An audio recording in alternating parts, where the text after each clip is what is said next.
శ్రోతలకు నమస్కారం. ఇప్పుడు నేను చందమామ నుంచి రాకాసిలోయ కథ 24వ భాగం చదివి వినిపించబోతున్నాను. ఇంతవరకు జరిగిన కథ. కేశవుడు అతడి అనుచరులు కొండగుహల్లో నివసించే జాతి వాళ్లకు రెక్కల మనుషుల నుంచి రక్షణ కల్పిస్తామని వాగ్దానం చేశారు. తరువాత రాత్రివేళ 2 గుహవాసులను తమ దేవతకు బలి ఇచ్చేందుకు ఎత్తుకుపో ప్రయత్నిస్తున్న రెక్కల మనుషుల మీదికి కేశవుడు, జయమల్లు, కోయ గోమాంగ్ బాణాలు ఎక్కుపెట్టి వదిలారు. తరువాతి కథ. కేశవుడు వాళ్ళు వదిలిన బాణాలు గురితప్పి జుయ్యమంటూ పెద్ద శబ్దం చేస్తూ పోయి బలంగా చెట్ల కొమ్మలను తాకినాయి. ఆ ధ్వని వింటూనే రెక్కల మనుషులు కిందకి దూకేవాళ్లల్లా గాలిలో ఆగి మోసం, నమ్మకద్రోహం అంటూ అరిచి దూరంగా ఉన్న చెట్ల చాటుకు ఎగిరిపోయారు. ఆ దుర్మార్గులు మన బాణం వేటి నుంచి చాలా దూరం పారిపోయారు. ఇప్పుడేమిటి చేయటం అన్నాడు కేశవుడు. జయమల్లు పొదల చాటు నుంచి లేచి నిలబడుతూ, వాళ్ళు ఎంతో దూరం ఎగిరిపోయి ఉండరని నా నమ్మకం, వెతుకుదాం రండి అంటూ బయలుదేరాడు. అంతలో ప్రాణాపాయం నుంచి బయటపడిన గుహావాసులిద్దరూ అక్కడికి పరిగెత్తుకుని వచ్చి, అయ్యా, ఆ రెక్కల మనుషులు ఆకాశంలోకి ఎగిరిపోయారు. కానీ అంతకన్నా దుర్మార్గులైన శ్వానకర్ణి ముఠా వాళ్ళు మనకేసి వస్తున్నారు. మనం ప్రాణాలతో పారిపోలేం అన్నారు. శ్వానకర్ణి అన్న పేరు వింటూనే జయమల్లు ఆశ్చర్యపడి, ఎవడా శ్వానకర్ణి? పేరు వింతగా ఉందే. వాడి ముఠావాళ్ళు మన మీదకి ఎటు నుంచి దాడి చేసేందుకు వస్తున్నారు అని అడిగాడు. గుహావాసులు జవాబు చెప్పే లోపలే కోయగోమాంగు పక్కకు తిరిగి చూస్తూ, అవిగో కాకడాలు, ఒక మందకు మంద మనకేసి వస్తున్నారు అంటూ బాణం ఎక్కుపెట్టాడు. జయమల్లు, కేశవుడు అతడు చెప్పిన వైపుకు చూశారు. గుహావాసుల్లాగే ఉన్న చాలామంది అడవి మనుషులు ఈటలు పట్టుకుని కాగడాలు ఊపుతూ నిశ్శబ్దంగా తమకేసి రావటం వాళ్లకు కనిపించింది.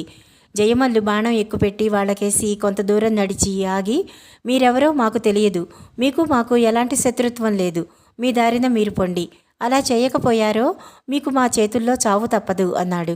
కేశవుడు, కోయగోమాంగు కూడా బాణాలు ఎక్కుపెట్టి అతడి పక్కన నిలబడ్డారు. గుహావాసులిద్దరూ వాళ్ల వెనక దాక్కున్నారు. కాగడాల వెలుగులో ముందు నడుస్తున్న ఒక అడవి మనిషి చేతిలోని ఈటను పైకెత్తి, మీకు మాకు శత్రుత్వం లేని మాట నిజం, మీ దారిన మీరు పొండి, మాకు కావలసిందల్లా మీ వెంట ఉన్న బిడాలి ముఠా వాళ్ళిద్దరినీ మాకు ఒప్పగించండి అన్నాడు. ఎవరి బిడాలి అన్న అనుమానం జయమల్లును అతడి తోటి వాళ్లను ఆశ్చర్యపరిచింది. శ్వానకర్ణి, బిడాలి, ఎవరు వీళ్ళు? ఎందుకు వీళ్ల మధ్య శత్రుత్వం? అయ్యా, బిడాలి మా నాయకుడు.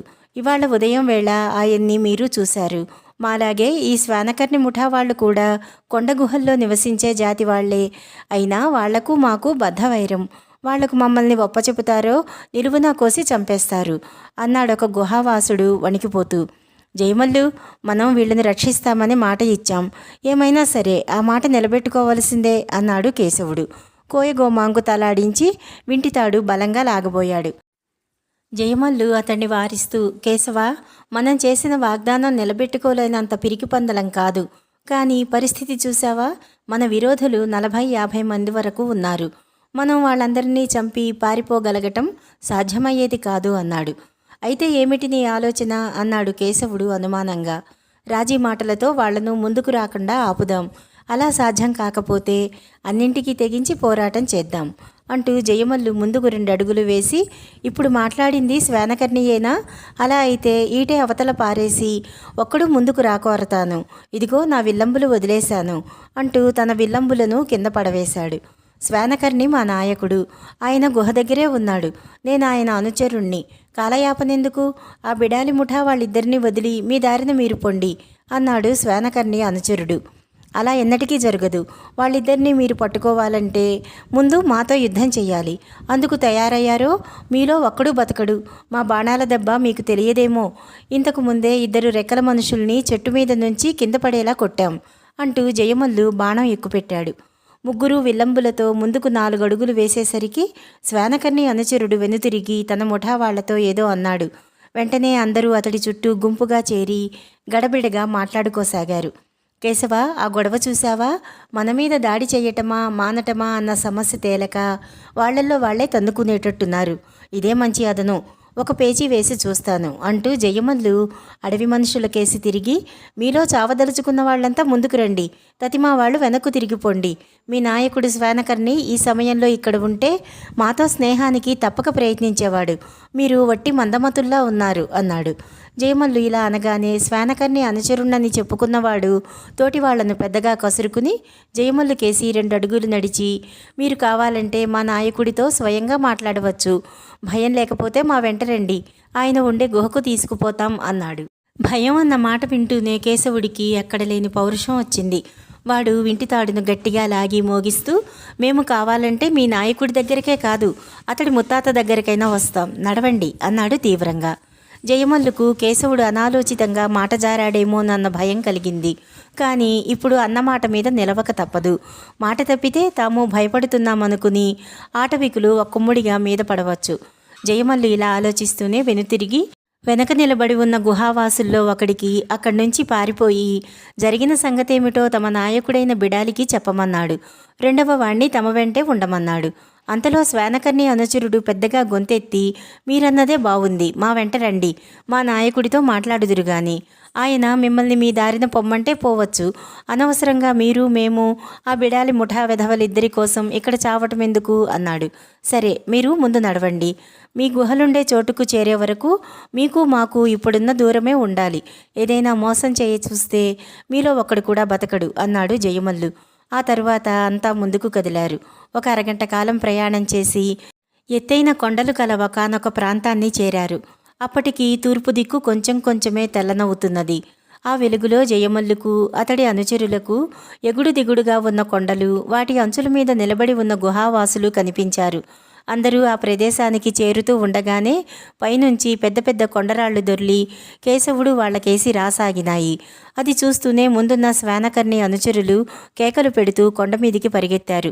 ముందు నడుస్తున్న జయమల్లు ఆగి, గోమాంగ్, అదిగో ఆ కుడివైపున ఉన్న బండ మీద ఎలుగు చర్మం కప్పుకుని నిలబడి ఉన్నవాడే శ్వానకర్ణి అయి ఉంటాడు, వాడికి బాణం గురిచేసి పెట్టు, కానీ నేను వదలమనే వరకు వదలొద్దు అని చెప్పి ముందుకు 2 అడుగులు వేసి, శ్వానకర్ణి, మీరేదో నమ్మక ద్రోహం తలపెట్టినట్లున్నది, అలా అయితే ముందు చావనున్నది నీవు, చూసావా, నీ గుండెలకు బాణం ఎక్కుపెట్టి ఉన్నది, పారిపోయేందుకు ప్రయత్నించావో బాణం నీ గుండెలలో నుంచి దూసుకుపోతుంది అని కఠినంగా హెచ్చరించాడు.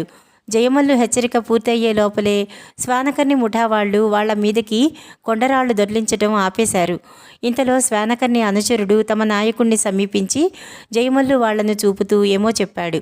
నాయకుడు అటూ ఇటూ 2-3 సార్లు తలాడించి జయమల్లు కేసి తిరిగి పెద్ద గొంతుతో, మీరు మా శత్రువులకు మిత్రులు కనుక మాకు శత్రువులు, మీరు మా నుంచి ప్రాణాలతో పారిపోలేరు అన్నాడు.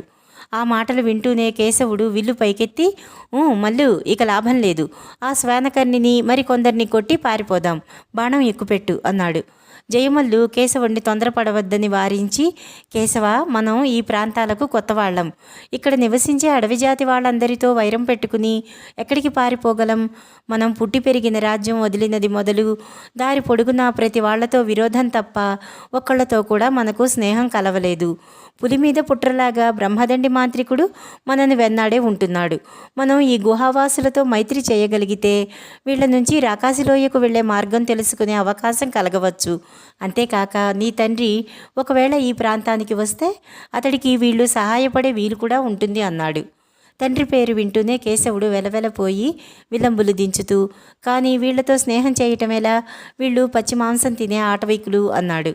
అదంతా నాకు వదిలేయి, రెక్కల మనుషుల నుంచి రాబోయే ప్రమాదం చూపి ఆ బిడాలికి ఈ శ్వానకర్ణికి మైత్రి కలిగించేందుకు ప్రయత్నిస్తాను, వాళ్ళు వీళ్ళు కూడా కొండగుహల్లో నివసించే వాళ్లే కదా అంటూ జయమల్లు శ్వానకర్ణికేసి తిరిగి, శ్వానకర్ణి, మేము నీ బెదిరింపులకు భయపడే వాళ్ళం కాదు, బిడాలి ముఠా వాళ్లను రెక్కల మనుషుల నుంచి కాపాడుతామని వాగ్దానం చేశాం.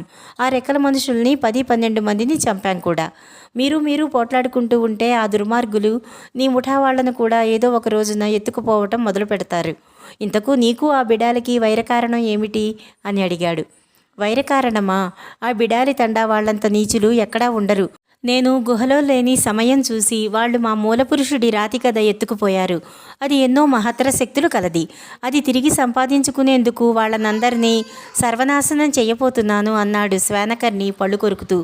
ఆ రాతి గద బిడాలి తెచ్చి నీకిచ్చేస్తే మీ మధ్య వైరం పోయినట్లేనా అని ప్రశ్నించాడు జయమల్లు. శ్వానకర్ణి హేళనగా నవ్వుతూ, బిడాలి ఆ గద తెచ్చి నాకివ్వటమా? అదెలా సాధ్యం? ఆ గద కోసం వాడు ఎన్ని చావులైనా చస్తాడు. తన ముఠా వాళ్ళనందరినీ చావనిస్తాడు అన్నాడు. బిడాలి రహస్యం నాకు తెలుసు. మీ మూలపురుషుడి రాతి గద బిడాలి చేత తెప్పించి నీకిప్పిస్తాను అంటూ జయమల్లు వెనక నిలబడి ఉన్న బిడాలి ముఠావాడి కేసి తిరిగి, అంతా విన్నావు కదా, వెంటనే వెళ్ళి మీ నాయకుడిని రాతిగద తీసుకుని ఇక్కడికి రమ్మన్నానని చెప్పు. అతడికొచ్చిన ప్రాణభయం ఏమీ లేదు అన్నాడు. బిడాలి అనుచరుడు వెంటనే బయలుదేరి వెళ్ళాడు.